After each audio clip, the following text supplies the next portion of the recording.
मैं Imtiaz Ahmed YouTube channel ITZ English में आपका स्वागत करता हूं। स्पोकन सीरीज के इस प्रैक्टिस टेस्ट में आज मैं फिर आप लोगों को प्रेजेंट इंडेफिनिट से कुछ सेंटेंसेस बताने जा रहा हूं। ये सारे सेंटेंसेस आपके दैनिक जीवन में स्पोकन के लिए बहुत काम आने वाले हैं और मैं इस सीरीज़ के अंतर्गत प्रतिदिन आपको स्पोकन के लिए कुछ सेंटेंसेस पहुंचाता रहूँगा। आइए शुरू करता हूं इस वीडियो को।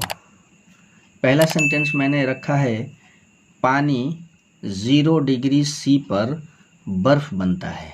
ठीक है, अब जब भी आप ट्रांसलेशन बनाने चलो तो सबसे पहले सब्जेक्ट, वर्ब, ऑब्जेक्ट और कॉम्प्लीमेंट को पहचानना ज़रूरी होता है। तो इस सेंटेंस में पानी जो है सब्जेक्ट है, बनता है वर्ब, बर्फ ऑब्जेक्ट और 0 डिग्री C पर यह आपका कॉम्प्लीमेंट है। अब हम बनाएंगे इसको, पानी, वाटर। अब बनना की अंग्रेजी हम मेक नहीं लिखेंगे, एक वर्ब होता है टर्न इनटू, ये फ्रेजल वर्ब है। इसका प्रयोग हम तब करते हैं जब कोई वस्तु एक अवस्था से दूसरी अवस्था में चली जाए। यहाँ भी पानी जो है द्रव की अवस्था से ठोस अवस्था, बर्फ की अवस्था में जा रहा है, तो इसलिए हम बनना की अंग्रेजी टर्न इनटू यूज़ करेंगे। Water turns into ice, ice. At, turn into at लेगा अपने साथ। Water turns into ice at 0 degree C। अगला सेंटेंस है, पृथ्वी सूर्य के चारों ओर घूमती है। अब यहाँ पृथ्वी सब्जेक्ट है, घूमती है वर्ब है और सूर्य के चारों ओर ये आपका कॉम्प्लीमेंट है। अब ये पृथ्वी जो है आकाशीय पिंड है, हेवनली बॉडीज, और आकाशीय पिंड के साथ दी का प्रयोग होता है। द अर्थ मूव्स, घूमती है। The earth moves round, round the sun. ठीक है, the earth moves round the sun. अगला सेंटेंस, पेड़ हमें छाया प्रदान करते हैं। तो सबसे पहले हम सब्जेक्ट वर्ब निकालेंगे। पेड़ सब्जेक्ट हुआ, प्रदान करते हैं ये आपका वर्ब है, छाया ऑब्जेक्ट, हमें ऑब्जेक्ट। जब दो ऑब्जेक्ट होते हैं तो इनमें से जो निर्जीव होता है वह डायरेक्ट ऑब्जेक्ट होता है और जो सजीव होता है इनडायरेक्ट ऑब्जेक्ट होता है। कैसे सजाएंगे, ऐसे सजाइए, पेड़ ट्रीज देते हैं या प्रदान करते हैं, यानी कि गिव। जब दो ऑब्जेक्ट हों तो सबसे पहले आप इनडायरेक्ट ऑब्जेक्ट लाएंगे। ट्रीज गिव अस छाया, शैडो, शैडो, शैडो। ठीक है, अब अगर आप चाहो कि शैडो डायरेक्ट ऑब्जेक्ट पहले हो, इनडायरेक्ट बाद में हो, तो रख सकते हो। जैसे trees give shadow to us. जब भी डायरेक्ट ऑब्जेक्ट पहले आता है ना, तो इनडायरेक्ट अपने पहले प्रीपोजिशन टू लेता है। ठीक है, तो इस ट्रीज गिव अस शैडो या ट्रीज गिव शैडो टू अस।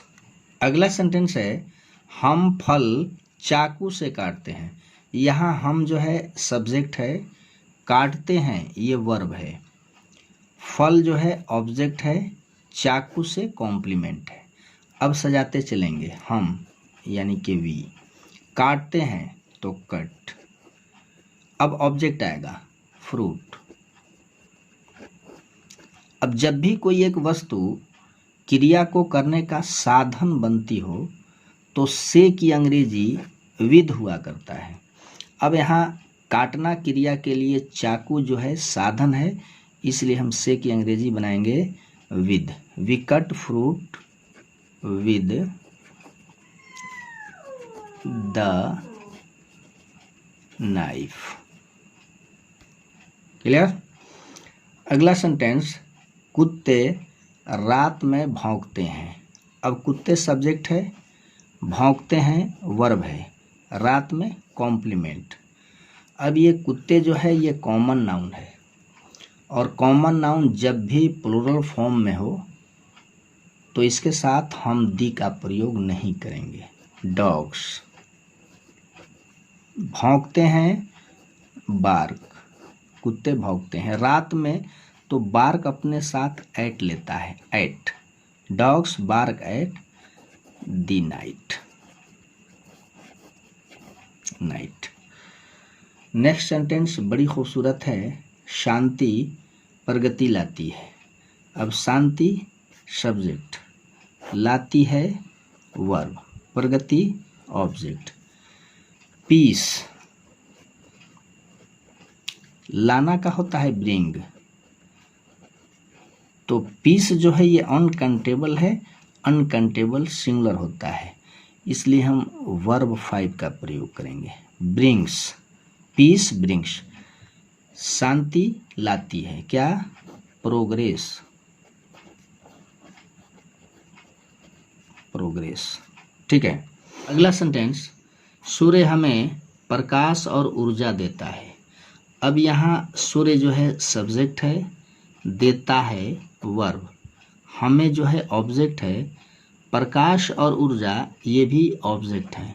यहाँ ये निर्जीव है, इसलिए ये हमारा डायरेक्ट ऑब्जेक्ट होगा। हमें जो है इनडायरेक्ट ऑब्जेक्ट। कैसे बनाएंगे, आकाशीय पिंड है सूर्य, दी ले लेंगे, दी सन गिव्स। अब indirect object us, the sun gives us, प्रकाश और ऊर्जा, लाइट एंड एनर्जी। ठीक है। अंतिम सेंटेंस देखो, मेरा भाई पैदल विद्यालय जाता है। अब यहाँ मेरा भाई जो है सब्जेक्ट है, जाता है वर्ब है, पैदल विद्यालय ये आपका कॉम्प्लीमेंट होगा। ठीक है। मेरा भाई, अब बनाएंगे माई ब्रदर, ये सिंगुलर हुआ। अब हम गोज, अब जाना में दिशा का बोध हो रहा है, मेरा भाई एक दिशा में जा रहा है, तो अब दिशा का बोध कराने के लिए to, my brother goes to a school. पैदल, पैदल की अंग्रेजी बनती है ऑन फुट। ठीक है। ये रहे आपके प्रैक्टिस टेस्ट के लिए कुछ सेंटेंसेस। आप इसको ध्यान से देखिए, सीखिए, समझिए, और फिर मुझसे अगले पीरियड में मिलिए। तब तक के लिए खुदा हाफिज़, अलविदा।